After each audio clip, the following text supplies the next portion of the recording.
Mga kapuso, na booking po yung pagnanakaw ng isang kasambahay sa Quezon City matapos niyang mag-post ng malitrato sa internet na maninakaw niyang gamit sa kanyang amo.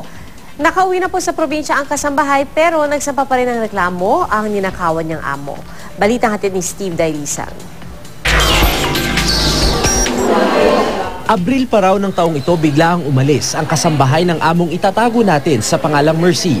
Sa isang liham daw nagpaalam si Sheena Vivid Palma na nalilihan sa kanya ng 2 taon sa Quezon City.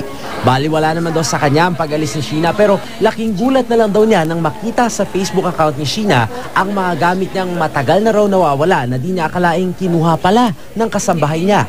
Sa mga litrato mula sa Facebook na iprenesenta ni Mercy sa pulis, gamit umano ng kasambahay ang mamahaling cellphone, alahas at damit ng amo na nagkakahalaga ng halos 200,000 piso.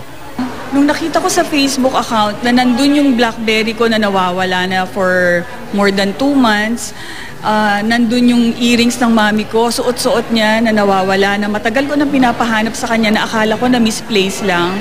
Tapos yung mga gamit ko, yung mga accessories ko. Nakapost din ang mga litrato ni Palma kasama ang isang kaibigan sa loob mismo ng kwarto ng amo. Hindi ko alam kung she's making it appear na doon siya nakatira, na yun yung ano niya, yun yung profile niya. Palaisipan daw kay Mercy kung paano nagawa ng kasambahay ang pagnanakaw matapos sa itong swelduhan at pag-aralin. Katunayan, in-enroll niya muli si Sheena ngayong pasukan.